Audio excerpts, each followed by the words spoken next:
Does it ever feel like sometimes you just can't save money and you don't know why? Or at the end of the month, you're like, where did all my money go? I have nothing to actually move over to savings. In this video, we're going to be talking about why you can't save effectively. What are some of the consequences of what you're doing now? And I have some suggestions to help you make it more effective to hit your financial goals.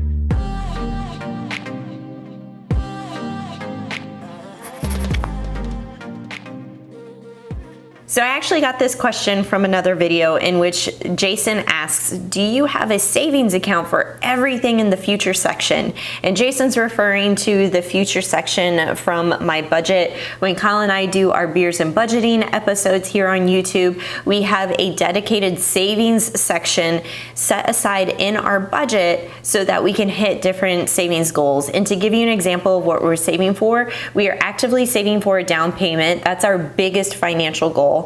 We also save for things like vacation and for our 2-year-old's college fund. Yes, our 2-year-old already has a college fund set aside, and so we're actively saving for that on top of any outside investing that we want to do. That also goes in our future section. So Jason says, do you have a video discussing specifically how many savings accounts you should have open and what they are each for? Okay, Jason, this video is for you. So let's talk about just some of the consequences of not having different savings accounts opened up. So really, when you have one lump savings account, you aren't articulating what you are saving for specifically. When I have a savings account specifically for my emergency fund, I know that that money is earmarked only for the unexpected. If we were to experience a job loss, we have a major medical bill, we have a major car repair, any of those things where income is either stopping or we have a really high expense that we need to cover and we can't cover it within our budget, that's what the emergency fund is for. And keeping it set aside and keeping it specific is really going to help you continue to save for that goal effectively. Another reason why you might not be saving for your goals effectively is because you don't have a target amount identified. To go back to that emergency fund example, we really need to identify exactly how much we needed in that emergency fund. A fully funded emergency fund is equal to 6 months of your basic living expenses. So rent or mortgage, your utilities, food, gas for the car, any car related expenses, any insurances that go along with that, your cell phone bill, all of those things need to be accounted for as part of your basic living expenses and then set aside. So when we're talking about a target amount, we're going to identify how much that is for 1 month of basic living expenses, multiply it by 6, and now we have a target to identify. Much if you were trying to save for a car, we want to know specifically what kind of car. Maybe there's 2 that you are thinking about.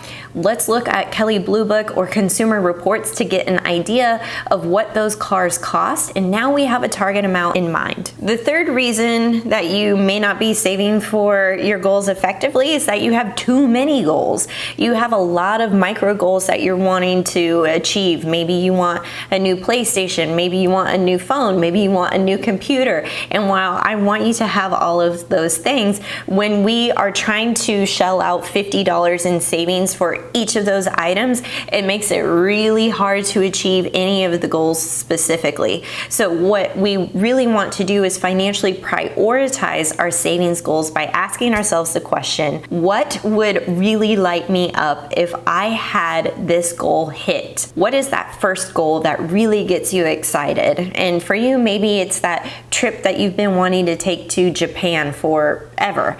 So maybe that's the goal there. Identifying that the vacation to Japan is first, and then maybe saving up for a new phone comes second. And lastly, one of the reasons why people can't save effectively for their goals is because they have everything lumped together in one savings account, and they're actively pulling money out of that account for different things, and they're not earmarking that money for a specific purpose. When you lump everything together, it actually muddies the water in terms of knowing exactly how much money you have saved reach for that specific goal and how much money you need to build up over time. Now, when Jason was asking how many savings accounts should you have, that's really up to you as an individual, but ideally you're going to want a separate savings account for the emergency fund. I also keep a separate savings account for my big goals. So I really like to have a separate savings account for travel and vacations. So that has its own account, and I know this pocket of money, this pool of money is specifically for vacations and nothing else. And that makes me feel really confident because then I can confidently take out that money, spend it on flights or hotels, and know that I'm not actively pulling from the emergency fund. I also have a savings account for a replacement car. So Kyle and I saved up $40,000 for a Jeep Wrangler, which we have yet to buy because we found that actually having one car works really well for our family and our lifestyle right now. But it's there, and we know that we're not touching that money unless we're going to be purchasing a next car. So really, when I'm boiling it down, and actually I saved the best for last, we have our down payment savings goal, which has over $169,000 saved. I know that's a lot of money, and we've been saving for the purchase of our first home for the last 6 years, and keeping that money separately has really served us well because then we can actively see how much money is going into that, and knowing that we have this amount set aside for the down payment has given us a lot of confidence going into the home buyer journey for the very first time. So if we're tallying all of this up now, I have a savings account, separate savings accounts for the emergency fund, the down payment, vacations, the second car or Jeep Wrangler. So those 4 savings accounts are separated out. Any of the smaller savings goals that you might have, such as the things that I mentioned before, a computer, a PlayStation, a new phone, any kind of tech stuff, you could perhaps lump into one savings account just to take advantage of the high interest rates that are currently going on with high yield savings accounts. So what's the benefit of having all of these separate savings accounts that you have to manage? Wouldn't it make more sense to just lump everything together to take advantage of those high interest rates? Well, I find that separate savings accounts actually creates better financial planning because I can specifically see how much money is earmarked for each savings account, and I know exactly how much money I want to contribute for each.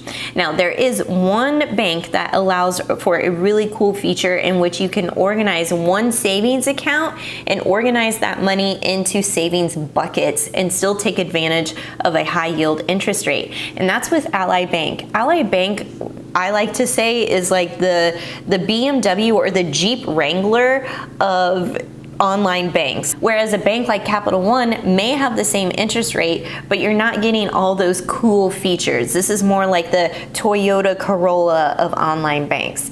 So if you were to play this very strategically, you could have everything lumped into one savings account with Ally Bank and then really take advantage of those savings buckets to know exactly how that money is being earmarked. Another benefit to keeping these separate savings accounts and saving effectively is that you clarify your progress and you get organized. So having clarity on your organization with your finances is really going to invoke a lot of confidence and fun, because when I open up my savings accounts and I get to name all of my accounts what those goals are, it makes that process of saving a lot more fun.